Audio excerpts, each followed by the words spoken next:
Oke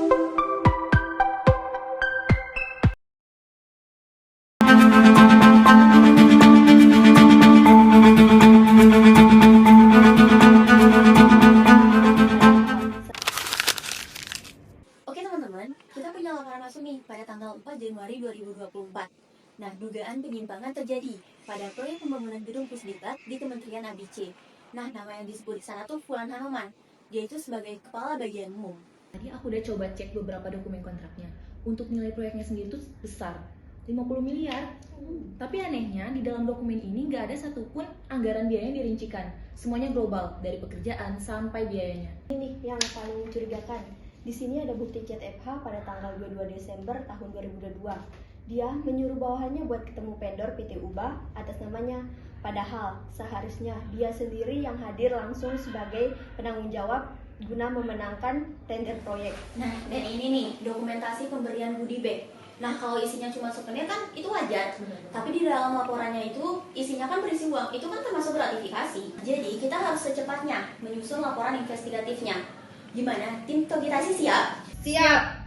Kami, tim Tokitasi dari Universitas Teknologi Sumbawa akan memaparkan hasil analisis yang berjudul Analisis Kasus Dugaan Penyimpangan pada Proyek Pembangunan Gedung Pusat Pendidikan dan Pelatihan di Kota Biru Provinsi Lingkaran.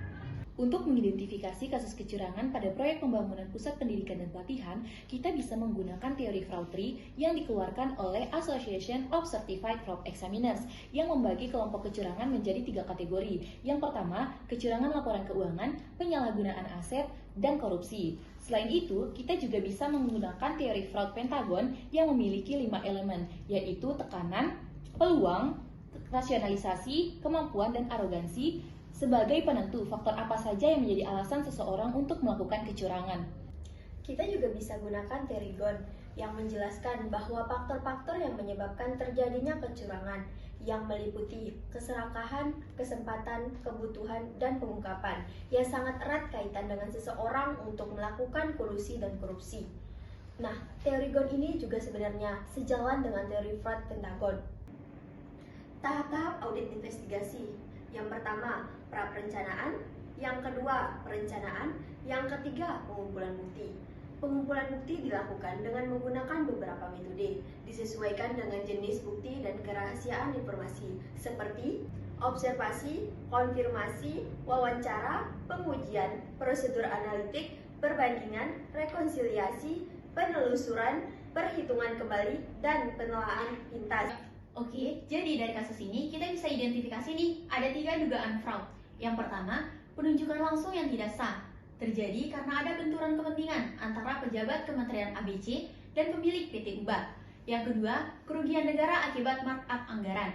Proyek senilai 50 miliar di markup tanpa rencana lokasi yang jelas. Yang ketiga, pemberian gratifikasi dan suap.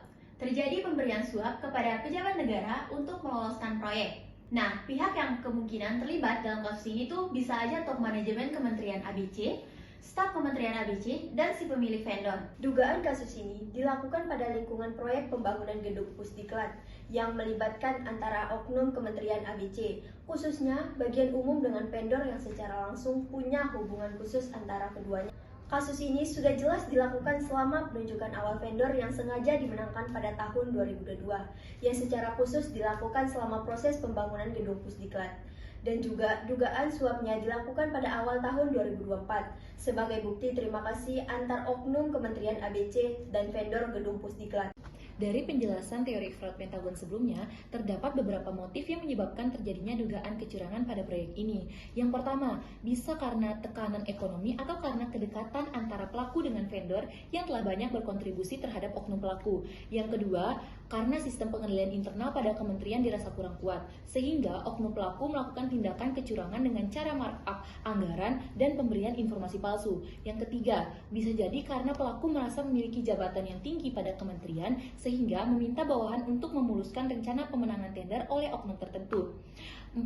Karena oknum pelaku merasa sudah memberi kontribusi kepada kementerian, sehingga perbuatan curang yang dilakukan sah-sah saja. Dan yang kelima, bisa jadi karena oknum pelaku merasa bahwasanya sistem pengendalian internal yang diterapkan pada Kementerian ABC ini tidak akan menjadikan tindakan kecurangannya ini sebagai tindakan salah karena hanya melibatkan sebagian pihak kecil saja. Ada beberapa kemungkinan yang terjadi bagaimana dugaan ini bisa terjadi.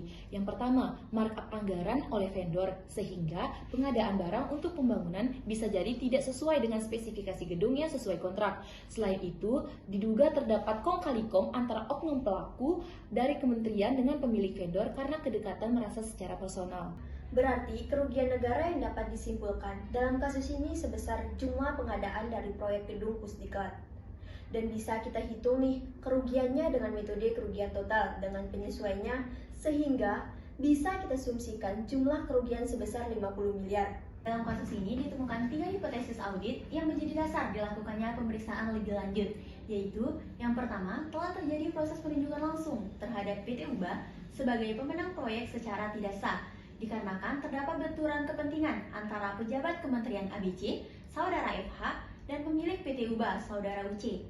Yang kedua, kerugian negara akibat markup nilai anggaran proyek sebesar 50 miliar tanpa rincian alokasi yang jelas, sehingga pengabaian terhadap prinsip transparansi dan akuntabilitas dalam proses pengadaan dan sistem pengendalian internal.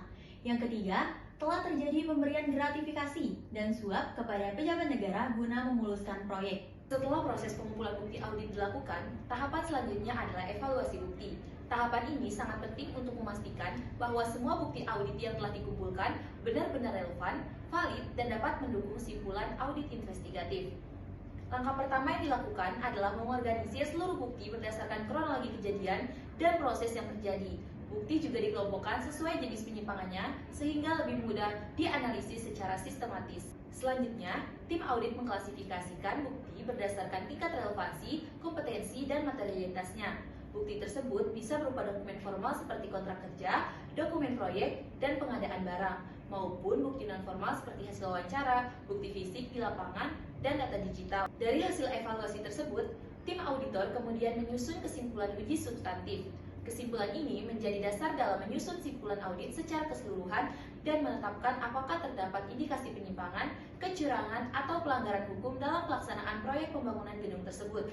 Evaluasi bukti merupakan fondasi penting dalam proses audit investigasi karena dari sinilah integritas laporan hasil audit ditentukan. Oke, untuk identifikasi kasus sudah, teknik audit yang kita pakai juga sudah, dan kita juga sudah menarik hipotesis. Selanjutnya, yuk kita bahas program auditnya.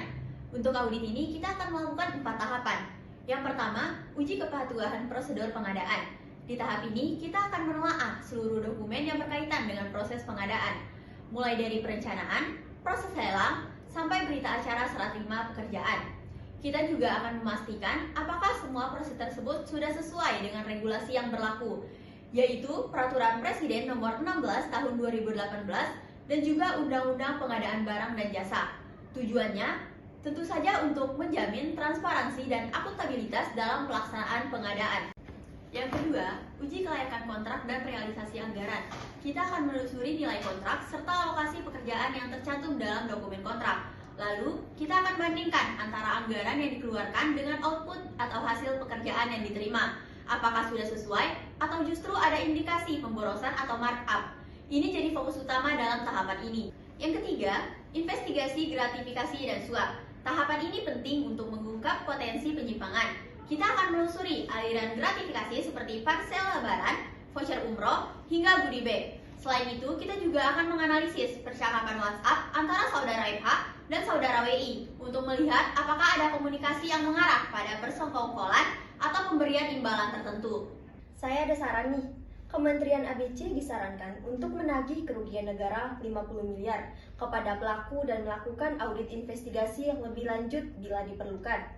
Selain itu juga, seharusnya mekanisme pengadaan barang dan jasa di Kementerian ABC diperbaiki dengan memastikan transparansi, akuntabilitas, dan seleksi vendor harus dilakukan secara terbuka.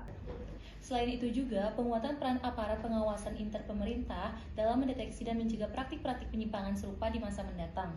Oke teman-teman, nanti kita akan ketemu lagi di pertemuan berikutnya. Dan laporan hasil audit ini akan saya komunikasikan dan tindak lanjuti dengan bagian auditor Kementerian ABC dan Komisi Pemberantasan Korupsi.